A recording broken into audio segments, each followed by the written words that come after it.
उपस्थित भारतीय जनता पार्टी के कर्मठ और लोकप्रिय प्रदेश अध्यक्ष श्री रविंद्र रैना जी, लोकसभा के माननीय सांसद श्री जुगल किशोर शर्मा जी, प्रत्याशी Shri doctor Narendra Singh ji, professor दारूराम Bhagat ji, doctor Rajiv Kumar ji, पूर्व मंत्री श्री श्यामलाल चौधरी जी, पूर्व विधायक श्री अश्विनी शर्मा जी, भारतीय जनता पार्टी के जिला के अध्यक्ष सुनील दत्त शास्त्री जी, लंबाराम गांधी जी, पूर्व जिलाध्यक्ष श्री ब्रजेश्वर सिंह राणा जी, प्रदेश संत समाज के महामंत्री महंत राजेश गिरी जी, भारतीय जनता पार्टी के सभी पदाधिकारीगण और भारी संख्या में उपस्थित मेरे सभी उपस्थित बहनों और भाइयों, मैं अयोध्या प्रभु श्री राम की पावन धरा उत्तर प्रदेश से आप सबके बीच में अपील करने के लिए आया हूं। मोदी जी का एक संदेशा लेकर के आया हूं। बहनों और भाइयों, यह देश 1947 में आजाद हुआ।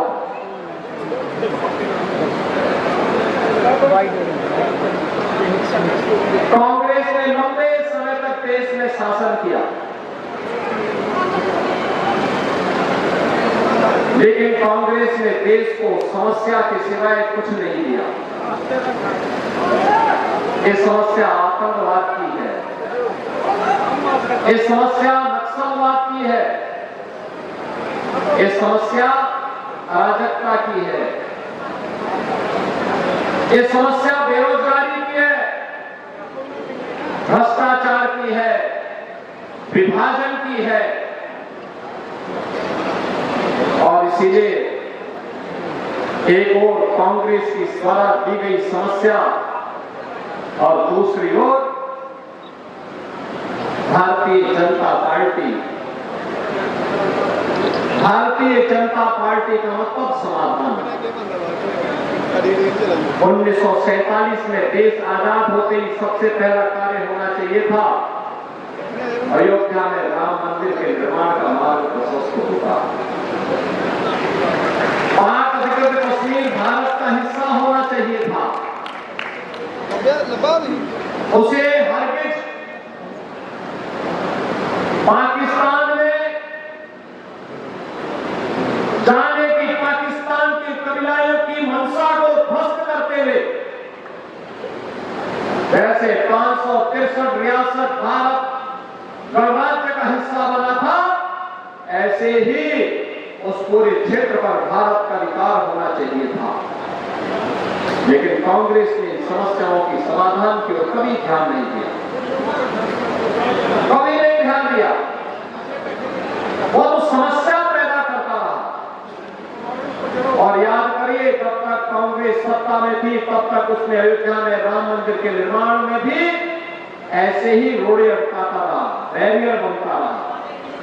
मोदी जी प्रधानमंत्री बने, मोदी जी के आह्वान पर उत्तर प्रदेश में भारतीय जनता पार्टी की सरकार बने। मात्र 2 वर्ष के अंदर 505 सदी की समस्या का समाधान, 500 वर्षों की समस्या का समाधान आज अयोध्या में राम मंदिर का भव्य राम मंदिर का निर्माण हुआ। जो लोग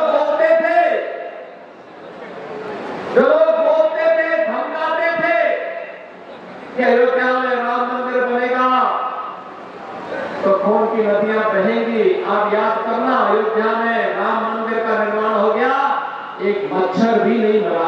माफिया जरूर जहन्नुम में चले गए। यूपी के माफिया अब जहन्नुम में जा चुके हैं।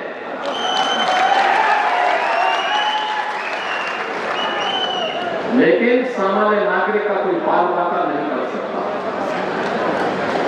बहनों और भाइयों, यही धमकी कांग्रेस और कांग्रेस के दो जुड़वा भाई हैं, एक नेशनल कॉन्फ्रेंस और एक पीडीपी।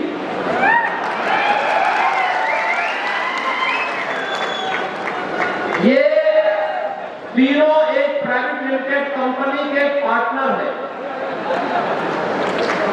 प्राइवेट लिमिटेड कंपनी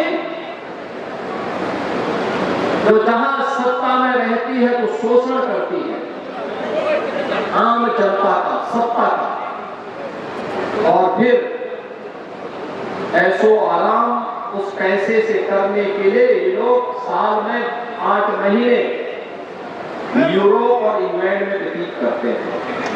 यही तो होता रहा, जम्मू कश्मीर के साथ यही धोखा होता रहा।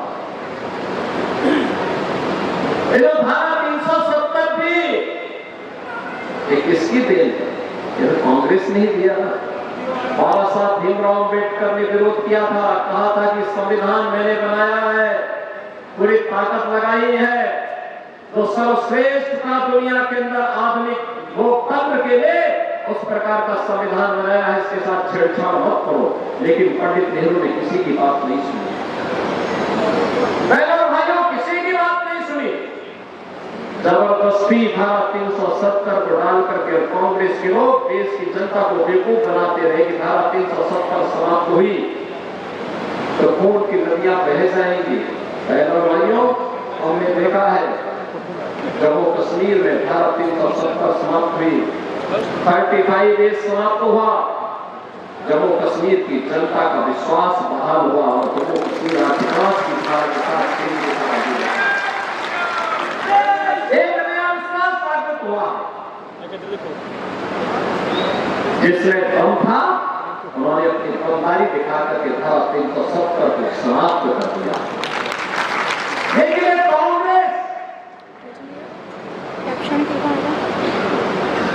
नेशनल कॉन्फ्रेंस और पीडीपी की तिकड़मबाजी, ये तिगड़ी ही है तिकड़मबाजी के लिए। जम्मू कश्मीर में मजहबी उन्माद का कोड इन लोगों ने पैदा किया।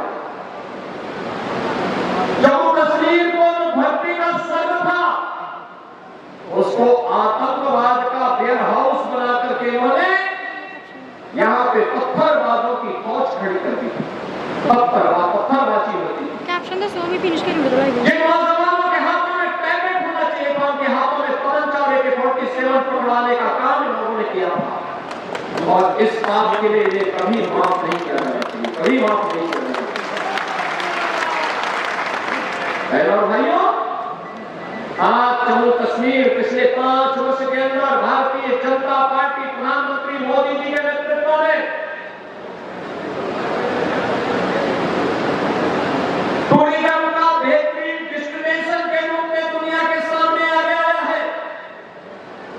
मैं देख रहा था, अभी 2 चरणों में चुनाव आए हैं और दुनिया के लोग आज यहां आकर के देख रहे हैं कि कैसे शांतिपूर्ण तरीके से आज जम्मू कश्मीर के चुनाव संपन्न हो रहे हैं। और मैं तो आह्वान करूंगा, मैं भी मीना जी से ही बात कर रहा था कि भारतीय जनता पार्टी की सरकार जैसे जम्मू कश्मीर में बनेगी, बहनों और भाइयों, कोई देर नहीं लगने वाली, पाक अधिकृत कश्मीर धड़ाम से भारत के अंदर शामिल होगा। पाकिस्तान को पीड़ा किस बात की है?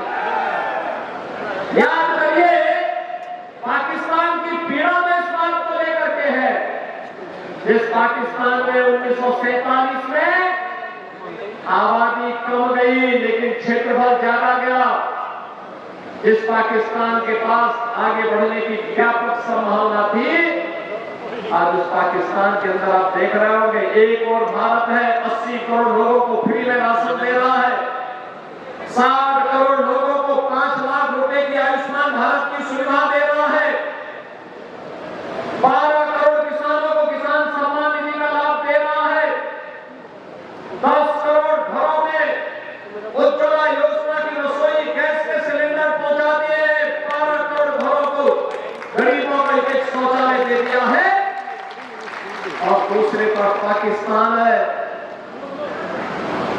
1 किलो आटा के लिए वहां पर छीना झपटी होती है, और छीना झपटी भी किस रूप में होती है? जैसे मोहल्लों के अंदर कुछ चीजों को रोटी के एक टुकड़े के लड़ते हुए आप देखते हो।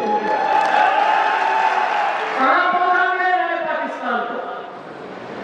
हिंदुस्तान में सबका साथ और सबके विकास के भाव के साथ योजनाओं का लाभ सबको, सुरक्षा सबको, लेकिन पुष्टिकरण किसी का नहीं। इस भाव के साथ एक भारत श्रेष्ठ भारत की परिकल्पना का महत्वपूर्ण भाग बन रहा है। धरती का स्वर्ग आज भारत के लोकतंत्र के महापर्व का साक्षी बन रहा है।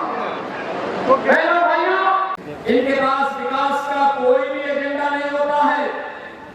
ये केवल अपने स्वार्थ के लिए देश की कीमत पर राजनीति करते हैं। आपने अयोध्या में देखा होगा, मैंने अपने भाषण के शुरुआत में कहा था कि मैं अयोध्या की धरती से आपके बीच में आया हूं। 5 सदी के बाद अयोध्या में भगवान राम का भव्य मंदिर का निर्माण भी हो रहा है। और बहनों भाइयों, अयोध्या का इंटरनेशनल एयरपोर्ट का निर्माण भी, अयोध्या के इंटरनेशनल एयरपोर्ट का निर्माण भी महर्षि वाल्मीकि के नाम पर हुआ है। पहला एयरपोर्ट देश का ऐसा है जो महर्षि वाल्मीकि के नाम पर पहला एयरपोर्ट है। संत रविदास जी के नाम पर श्री गोवर्धन काशी में प्रधानमंत्री मोदी जी ने उसका सुंदरीकरण इतना बेहतरीन बना दिया है। कोई भी पंजाब से जाने वाला, देश भर से आने वाले जितने भी संत रविदास जी के अनुयायी हैं, भक्त हैं, आज जब आते हैं देखते हैं कांग्रेस ने वहां पे अवैध कब्जे करवाए थे, अराजकता फैलाई थी, आज वहां पर बेहतरीन माहौल है। बहनों भाइयों, एजेंडा होता है विकास का, सुशासन का, सुरक्षा का। सरकार को उस पर चलने का एक जज्बा होता है। कांग्रेस ने कभी ये जज्बा न था और न दिखाने का प्रयास ही किया। और इसीलिए आज जब मैं आपके बीच यहां पर उपस्थित हुआ हूं आपसे कहने के लिए, मैं भी इससे पहले रामगढ़ की सभा में था, तब भी मैंने वहां पे कहा था, मैं पूछना चाहता हूं कांग्रेस के नेता श्री राहुल गांधी से कि राहुल जी आप बताइए, आपने कांग्रेस ने यहाँ पे नेशनल कॉन्फ्रेंस के साथ समझौता किया है, और नेशनल कॉन्फ्रेंस जो बात कहता है जम्मू कश्मीर के लिए भारतीय जनता पार्टी आज से नहीं लड़ रही है।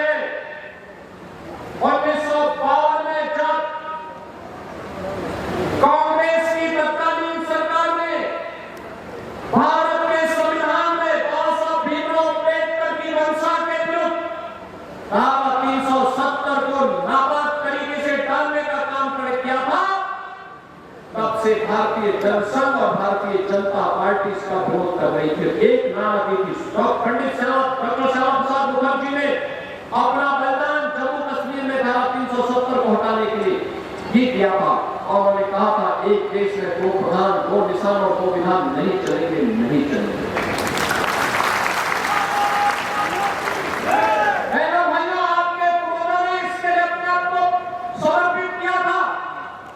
उनका योगदान है आज जम्मू कश्मीर में धारा 370 को समाप्त करने के लिए प्रधानमंत्री मोदी जी ने कदम बढ़ाए, और उसका परिणाम आज है हम लोकतंत्र की, विकास की मुख्य धारा के साथ जुड़े हैं, जैसे देश के अंदर अन्य राज्य विकास की धारा के साथ जुड़कर के कार्य कर रहे हैं।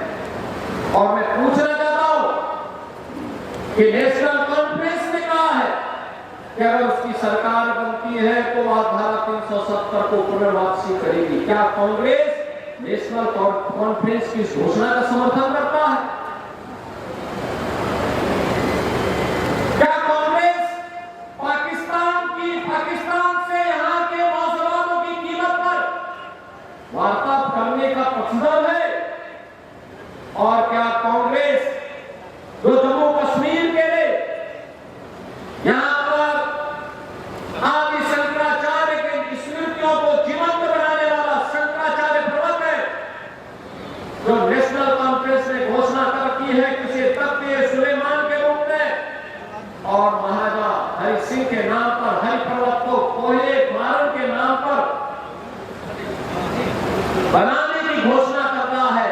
क्या कांग्रेस इसका समर्थन करता है?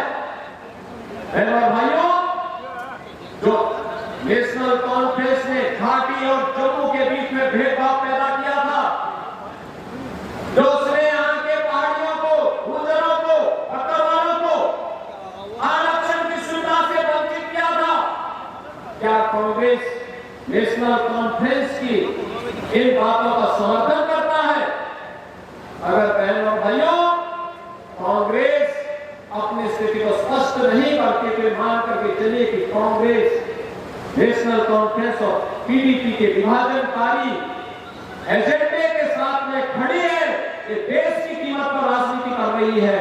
और ऐसी कांग्रेस, ऐसी नेशनल कॉन्फ्रेंस और ऐसी पीडीपी को हमें जम्मू कश्मीर के अंदर फिर से यहाँ पर आतंकवाद को भड़काने के लिए नहीं आने देना चाहिए।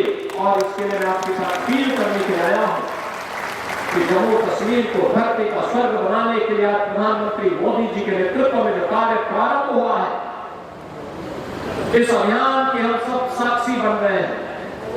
हमें जम्मू कश्मीर में भारतीय जनता पार्टी ने अपने को प्रत्याशी उतारे हैं। यहां पर हमारे प्रत्याशी बने जिनका भी संबोधन आपको प्राप्त हुआ है, डॉक्टर नरेंद्र सिंह मेहरा जी है, प्रोफेसर भानुराम भगत जी है, डॉक्टर राजीव कुमार जी है। ये तीनों प्रत्याशी आज हमारे बीच में यहां पर उपस्थित हैं और मैं कहूंगा तीनों प्रत्याशियों का आपका जोरदार आशीर्वाद प्राप्त हो।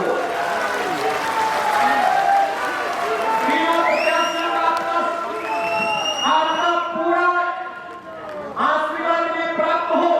और इसके लिए मैं आपसे यही आह्वान करूंगा कि जम्मू कश्मीर में शांति और सौहार्द के लिए, विकास, सुरक्षा और सुशासन के लिए जम्मू कश्मीर के अंदर भारतीय जनता पार्टी के एक एक प्रत्याशी को कमल चुनाव चिन्ह पर विजयी बना करके जम्मू कश्मीर को विकास और राष्ट्रवाद की मुख्य धारा के साथ जोड़ने के लिए आप सब लगेंगे।